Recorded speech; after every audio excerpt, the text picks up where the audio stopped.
In the Impact segment tonight, according to the latest Rasmussen poll on the Republican presidential nomination contest, Texas Governor Rick Perry leads the pack. Mr. Perry has 29% support. Mitt Romney drops down to 18%. 16% remain undecided. And Michelle Bachmann comes in with 13%.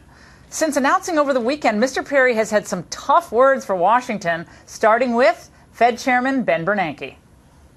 If this guy prints more money between now and the election, I don't know what y'all would do to him in Iowa, but we would treat him pretty ugly down in Texas. I mean, printing more money to play politics at this particular time in American history is almost treasonous, in my opinion. And Mr. Perry raised some eyebrows with these comments about the president.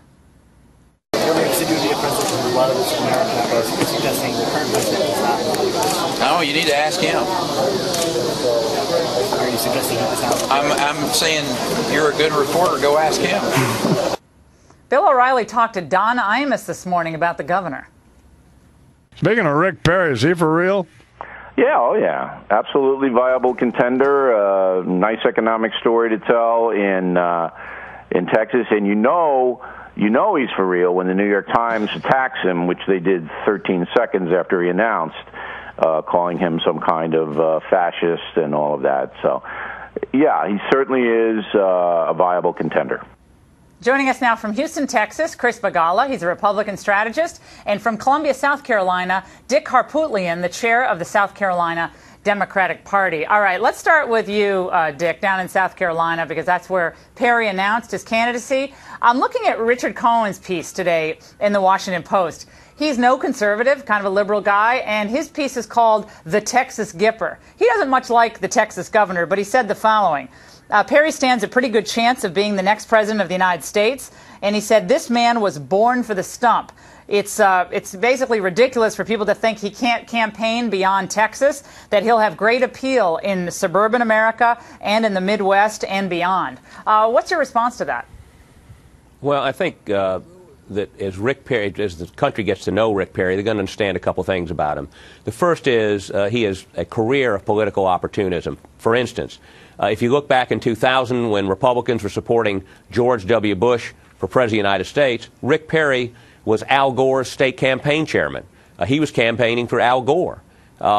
He all of a sudden becomes a Republican. And you know, look, he's out there promising this and saying he's done that. True. The fact of the matter is that this guy, we see them in the South, we see guys like this all the time. Usually they're knocking on your door trying to sell you vinyl siding, or they want to pave your asphalt your driveway. Well, Dick, is that like jobs saved or created? Is that like a president going out there and saying, we're going to create and save millions of jobs with a stimulus bill that never comes to fruition, and then goes around and promises that the health care bill is going to be a jobs creator when it's a jobs killer? Is that snake oil as well, or is that just good liberalism? The problem is it took 8 years for George Bush to screw this country up, and you want Barack Obama to turn it around in 31 months. So, Dick, that's the strategy for re-election? That's the strategy for re-election? No. The strategy for re-election is... It's the Republicans' fault when the president is the president, I'll tell you what.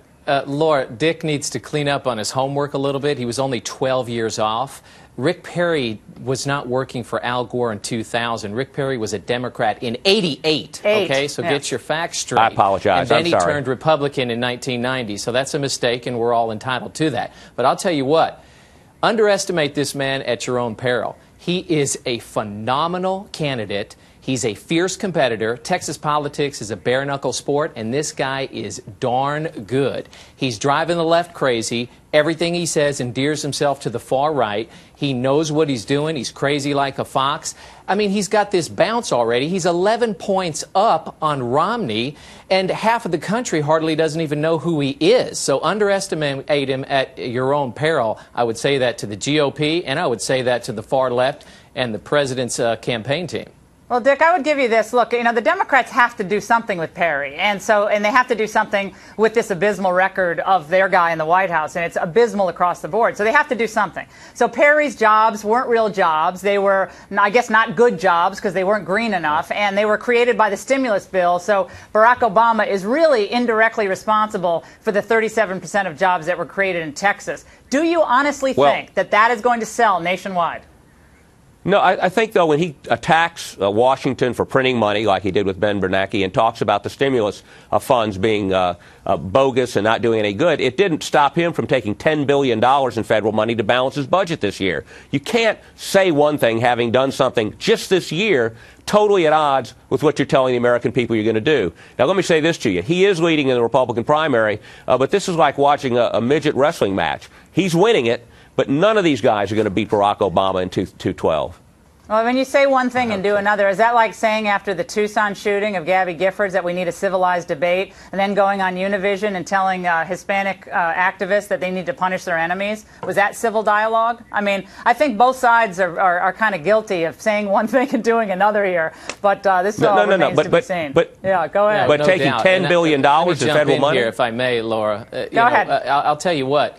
Rick Perry has created jobs in Texas, and he's a classic candidate, I think, that many in this country are looking for. Small government, lower taxes, less regulation, and he's an incredible candidate on the stump. Texas has created virtually half of all the jobs in the last 10 years and over 40% of the jobs in the last 2 years. Underestimate him at your own peril. Rick Perry's for real, and he is going to endear himself to a large portion of this country before he's over. I think it's interesting that both candidates, President Obama and Rick Perry, are running against Washington, but there's only one man who's in Washington right now, or at least usually in Washington, and that's Barack Obama. Gentlemen, thanks so much. And